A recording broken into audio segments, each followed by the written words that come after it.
네, 안녕하세요. 이인철 변호사입니다. 자, 오늘도 또 여러분께 도움이 되는 실제 사건에 대해서 말씀드리도록 하겠습니다. 자, 오늘도 최주혜 변호사님 나오셨습니다. 얼마 전에 저희가 이제 명절을 보냈는데, 하여튼 직장에서 잘하시고, 뭐 집에서도 이제 잘하는 걸로 알고 있습니다. 자, 오늘도 이제 잘 끝난 사건, 오늘 사건은 정말, 저도 이제 처음부터 굉장히 우리 최 변호사님하고 이걸 어떻게 할까 고민하던 그런 사건이었는데, 정말로 이제 결과가, 뭐 다행이라고 해야 되나? 잘 나와가지고, 뭐 우리 의뢰인 입장에서는 그렇게 이제 잘 끝난 사건입니다. 사건 내용을 간단히 소개해 주시겠어요?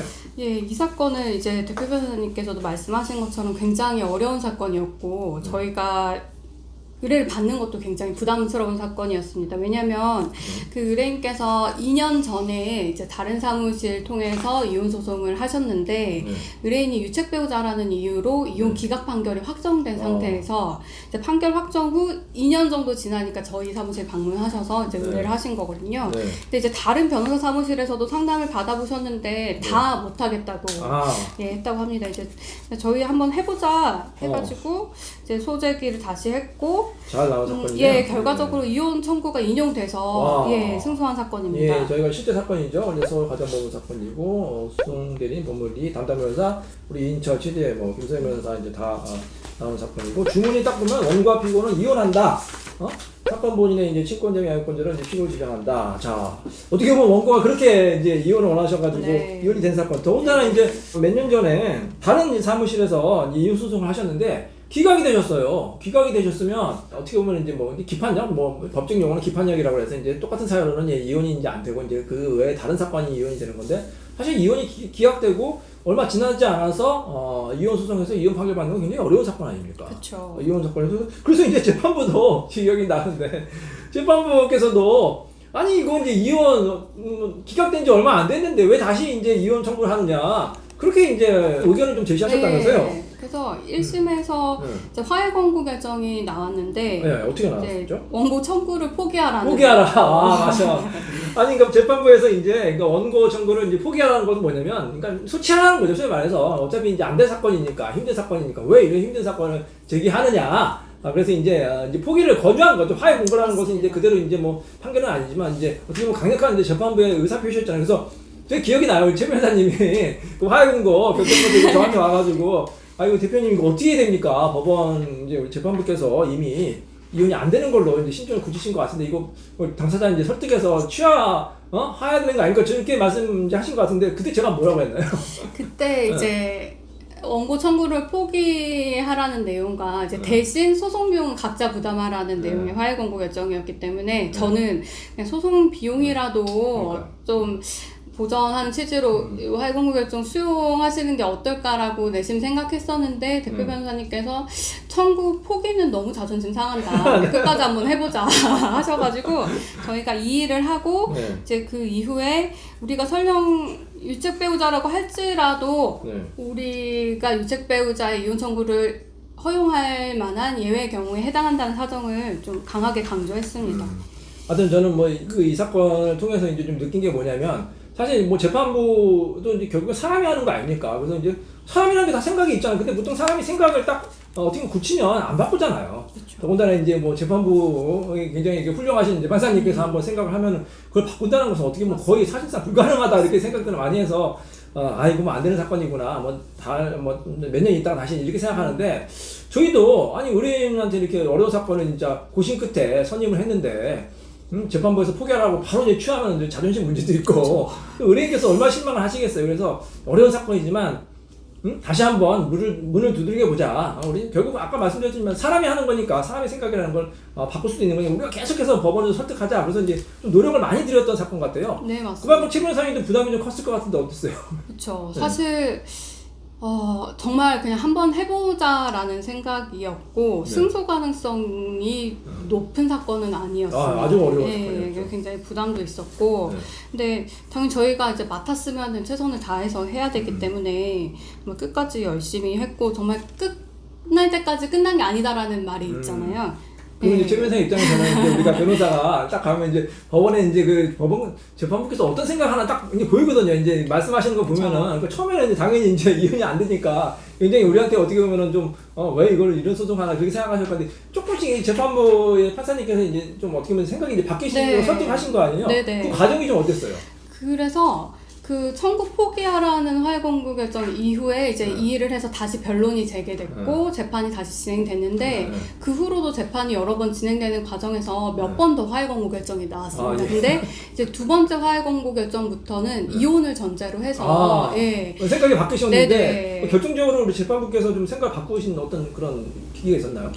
일단은 저희가 정말 객관적인 자료를 많이 제출을 했고요. 이 사건도 너무 감정에 치우치기보다는 객관적인 자료 토대로 해서 그 아까 서두에 이제 대표 변호사님께서 말씀하신 기판력 문제가 있었기 때문에 그 선행 판결 확정 이후에 있었던 사실관계에 좀 집중을 해서 피고가 이혼 기각을 구하고 있지만 사실 그와 배치되는 행동을 너무 많이 하고 있는 점, 그리고 저희가 피고와 자녀를 위해서 경제적 부양 의무를 계속 이행하고 있는 점 등을 강조했습니다.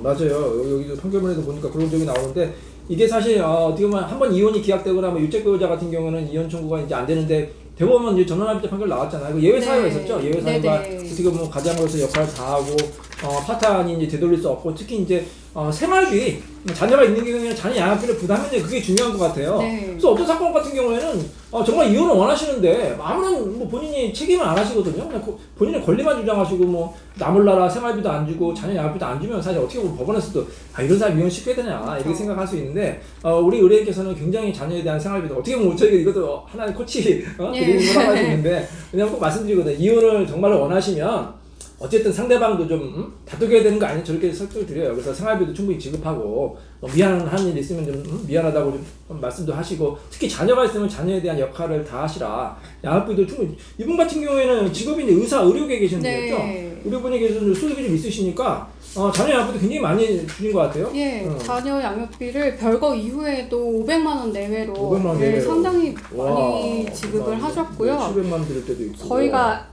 애초에 소송을 제기할 때도 일단 2년 전에 그 기각 판결 때문에 굉장히 불리한 상황이었기 그렇죠. 때문에 청구 취지도 우리가 아이 성년 되기 전까지 월 500만 원씩 양육비 지급하겠다라는 내용으로 청구를 했습니다.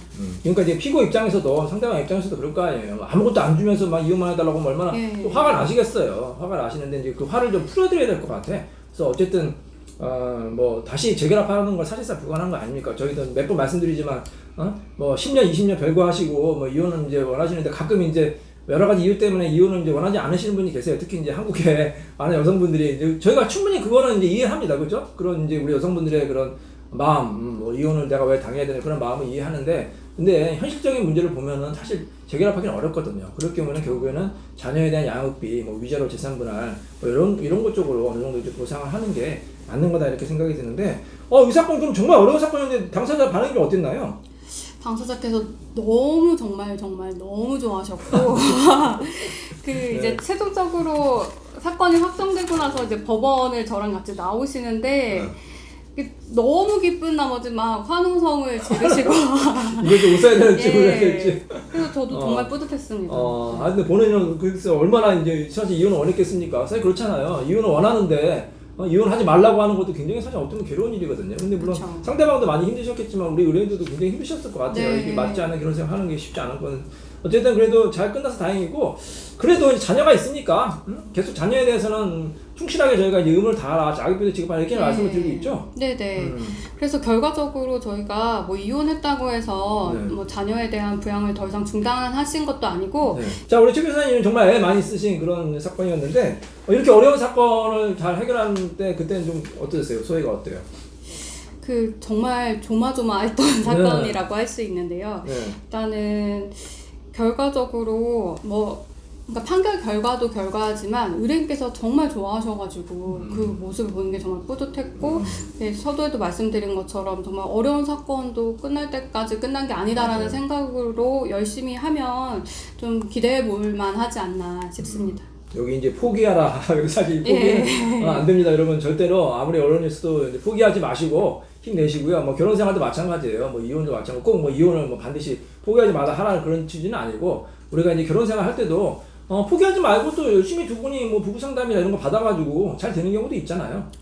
아니면 정말로 뭐 힘들면 이제 뭐 이혼이 되는데 본인이 뭐 법적으로 혹시 뭐 여러 가지 어려운 상황이 있으면 절대 포기하지 마시고 저희 사무실은 이렇게 어려운 사건도 잘 해결하는 그런 능력이 있고 또 많은 분들이 또 좋은 결과 났고 또 그런 분들을 저희가 응원하고 도와드리는 거니까 너무 걱정하지 마시고 저희 사무실 문을 두드겨 보시기 바라고 재판부께도 감사를 드린 거예요. 왜냐면 저는 이거 보면서 역시 법은 살아있다.